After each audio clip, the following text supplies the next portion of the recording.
భరత్ జీవన్ రెడ్డిని మొత్తానికి బీఆర్ఎస్ లో చేరబోతున్నారు. మాజీ మంత్రి కేటీఆర్ స్వయంగా వెళ్లి ఆహ్వానించారు.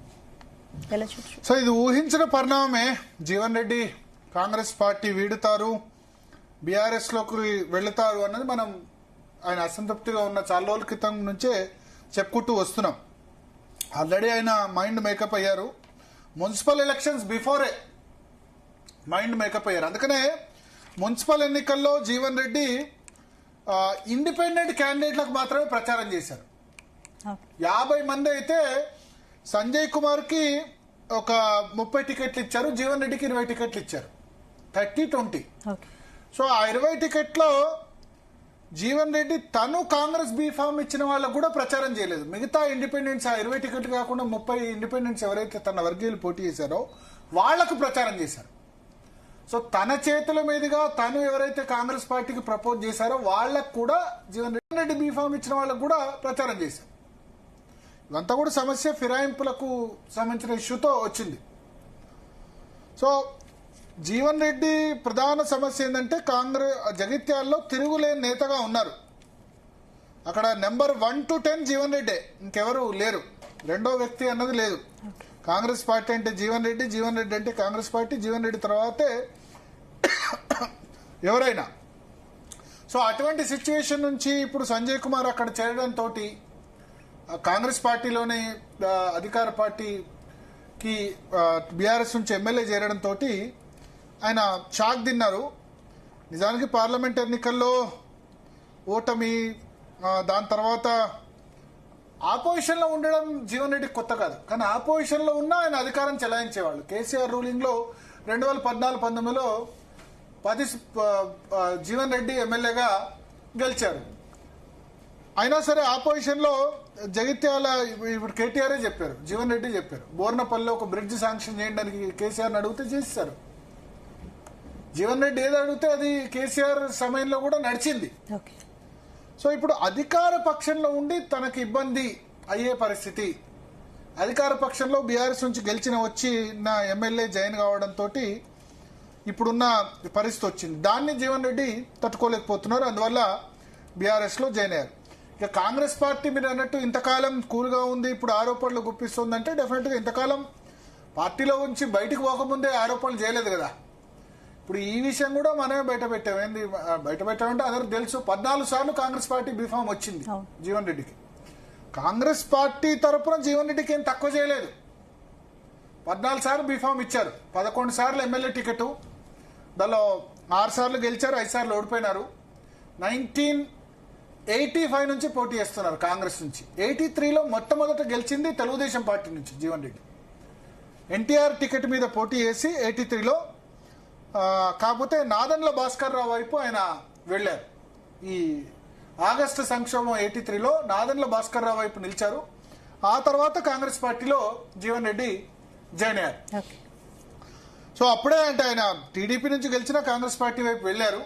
బట్ 85 నుంచి కంటిన్యూస్ గా కాంగ్రెస్ పార్టీలో ఉన్నారు. 85 నుంచి ప్రతి సందర్భంలో కూడా 85, 89, 94, 96 బై ఎలక్షన్ అంటే ఎల్రమణ అప్పుడు 94లో గెలిచిన తర్వాత మెంబర్ ఆఫ్ పార్లమెంట్ గా 96 కరీంనగర్ మెంబర్ ఆఫ్ పార్లమెంట్ గా ఎల్రమణ గెలిచినప్పుడు కూడా అప్పుడు జీవన్ రెడ్డికి టికెట్ ఇచ్చారు.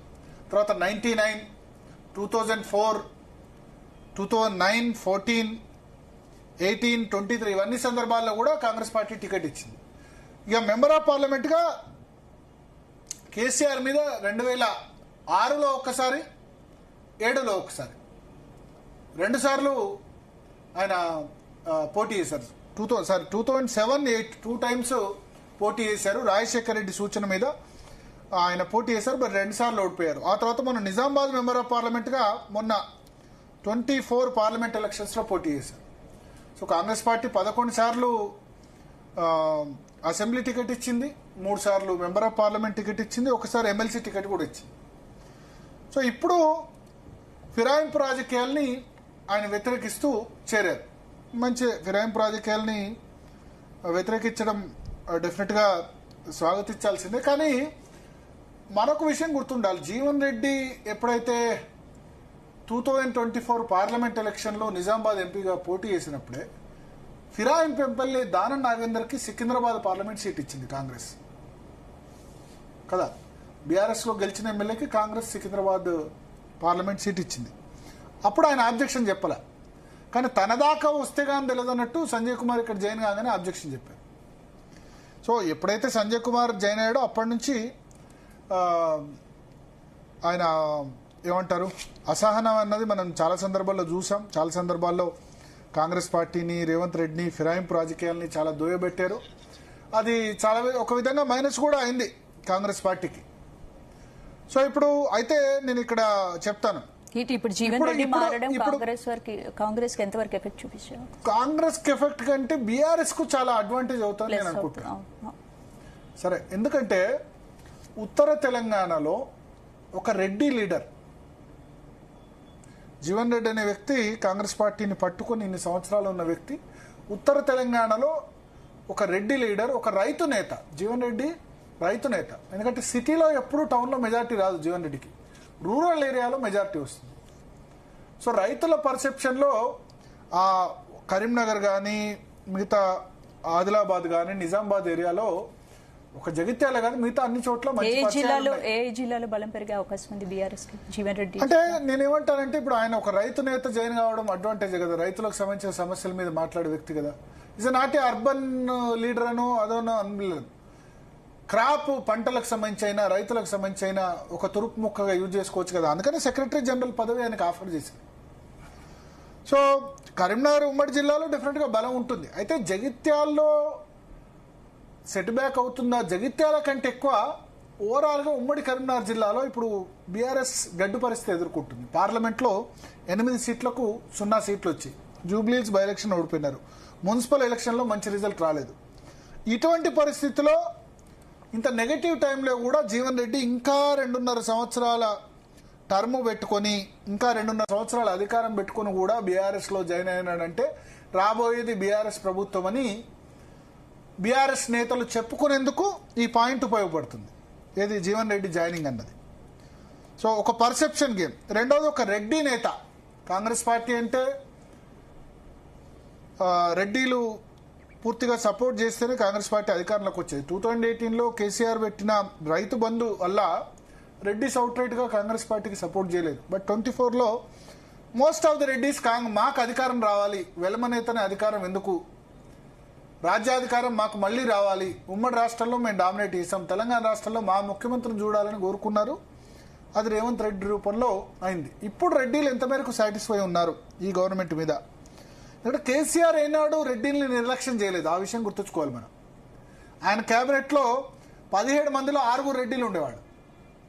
ఇంద్రకరణ్ రెడ్డి, సబితా ఇందారెడ్డి, జగదీశ్వర్ రెడ్డి, ఇట్లా మహబూబ్నగర్లో నిరంజన్ రెడ్డి, ఇట్లా చాలా మంది రెడ్లను ఆయన క్యాబినెట్లో పెట్టుకున్నారు. ఈవెన్ ఇప్పుడు కాంగ్రెస్ గవర్నమెంట్లో కూడా 4 రెడ్లే ఉన్నారు క్యాబినెట్లో out of 17. Revanth Reddy, Uttam Kumar Reddy, Ponguleti Srinivas Reddy, Komatireddy Venkatreddy. But BRS గవర్నమెంట్లో 6 రెడ్లు ఉన్నారు. రెడ్లను నిర్లక్ష్యం చేయకపోయినా రెడ్డిస్ ఆర్ సో పవర్ఫుల్. ఎందుకంటే 43 మంది ఎమ్మెల్యేలు శాసనసభలో ఉన్నారు. కాబట్టి ఒక రెడ్డి నేత ఉత్తర తెలంగాణ జిల్లాకు సంబంధించి, ఎందుకంటే ఉత్తర తెలంగాణలో బీఆర్ఎస్ అంత బ్యాడ్గా ఓడిపోలేదు. దక్షిణ తెలంగాణలో మహబూబ్నగర్లో 14కు 12 సీట్లు కాంగ్రెస్ వచ్చాయి, బీఆర్ఎస్ 2.